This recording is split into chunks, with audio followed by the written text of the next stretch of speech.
Всичко започва с E30. И напоследък един Шонди гараж в София с гордост показва своята си нова придобивка, именно M3 E30.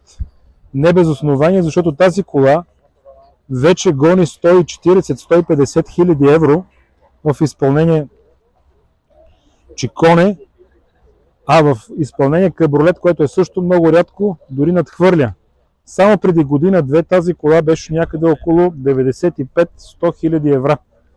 Сега вече тази кола подминава 140-150 хиляди евро по подобни изложения, търгове и онлайн платформи.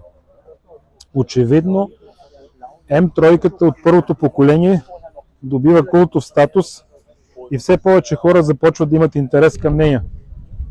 Не случайно и тук намираме в този много рядък цвят, в който аз лично за пръв път виждам М3 в този цвят, както и в едно тъмно лилаво изпълнение.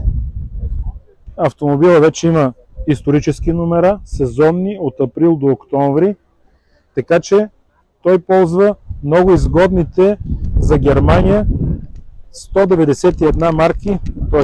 евра, годишен пътен данък. Както и тук имам още една кола, която има целогодишен исторически номер.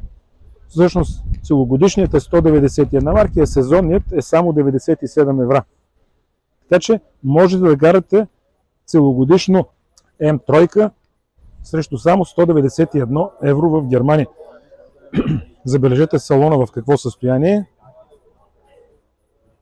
Автомобилът наистина е много добре запазен и с основание и с право се намира тук край езерото Комо на вила Ерба. Спираме пред тази кола.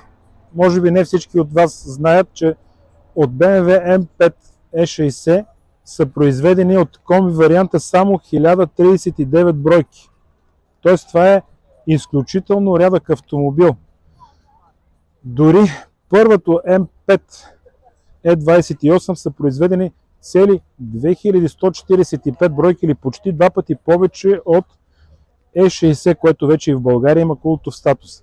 Както знаете, двигателът е 10 цилиндров, на практика спортен двигател с спортни характеристики, изключително сложен, с два режима, в който има режим при 400 и при 507 конски сили, сложна скоростна кутия, един автомобил, който поставя съвсем нови дименсии пред лимузините от класа на Mercedes E-класа AMG и M5. Автомобилът с неговите 1039 бройки е изключителна колекционерска рядкост. Много трудно може да бъде видян, буквално казано, на живо такъв автомобил. И днес частен колекционер или може би ползвател на този автомобил го е изложил тук за радост на нас и можем да го видим на живо.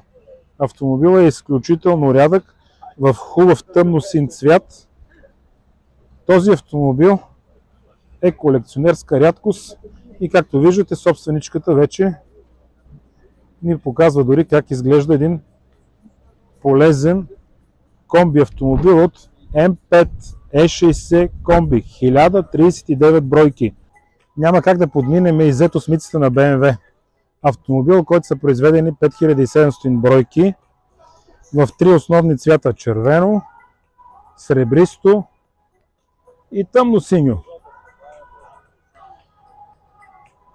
Конкретно от изпълнението Alpina, каквото този автомобил не е, но притежава такива джанти, са произведени с 386 конски сили, двигател 4.4 и SMG скоростна кутия Switchtronic 555 бройки. И днес всъщност те са най-скъпото изпълнение. Когато някой търси Z8 от най-колекционерската серия, той трябва да си потърси именно Alpina, но пък не съм сигурен, че някой от 555 собственика на такава Alpina ще е склонен да се раздели за под 300 000 евро.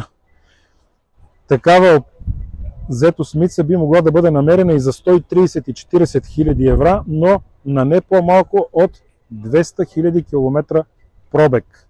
Така че избора е вас, но за сега и все още в България няма нито една Z8. Напоследък се появява в интернет пространството е една закачка от Mercedes-Benz, в която публикуват BMW и Z от периода 56-59 година и го сравняват с Mercedes 300 SL. Но пропускат да кажат, че всъщност автомобил, произведен от същата епоха, а именно BMW 507, в момента се търгува на цена точно 2 пъти колкото Mercedes 300 SL. Или ако за последните 10 години Mercedes 300 SL порасна от 250 000 евро на 1 250 000 евро, това BMW вече се търгува за не по-малко от 2 милиона и половина. Произведени са само 252 бройки и автор на неговия дизайн е граф фон Гьоерец. Това всъщност е чичото на Бернт Пиетшедер, който по-късно стана изпълнителен директор на BMW AD.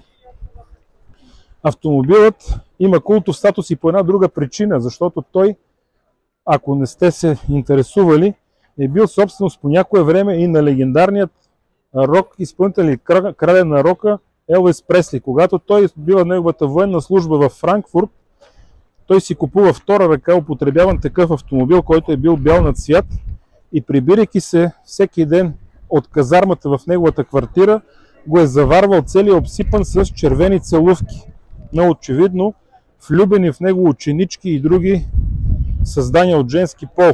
В края на крещата Елвис Пресли се принуждава да пребойдиса колата много нескопосано в червен цвят, за да не личат следите от червило, и когато завършва неговата служба, той я закарва в Америка. Там има много интересна съдба. Някой голям разбирач в кавички премества оригиналния двигател и слага на негово място двигател от Chevrolet Corvette, и така изтърбушен автомобила прекарва няколко десетилетия забравен в някаква плевня.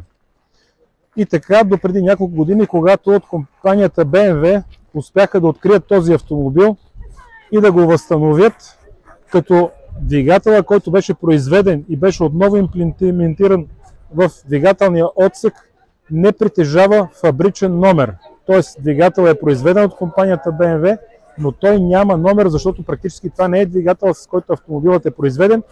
И ако имате късмет, може да го видите в музея на BMW до известните 4 цилиндъра на Пютелрингштраасе 133. Безспорно една от звездите на днешното изложение на Вила Ерба на конкурса на елегантността е тази реминисценция на Алфа Ромео, инспириран от модел на Джулиета от 70-те години.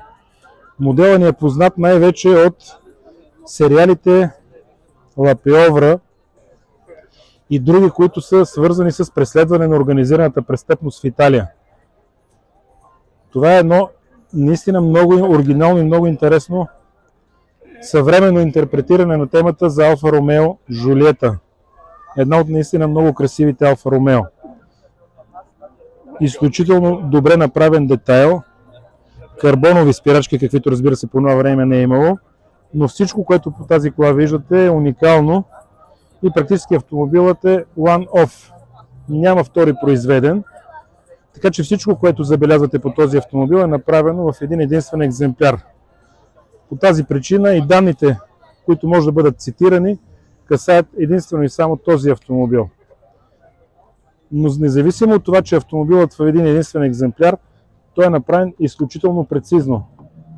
Всичко по него работи много добре и не изглежда като автомобил, който е някаква напудрена картонена принцеса. Автомобилът работи, движи се и детайла, включително маншоните около вратите, са направени изключително прецизно. Автомобилът по никакъв начин не издава, че е единствен екземпляр и всеки един детайл по него прилича на автомобил, сякаш от голямото серийното производство. Надяваме се от Алфа Ромео да имат коража да произведат този автомобил в голяма серия. Аз лично съм сигурен, че това ще има голям успех.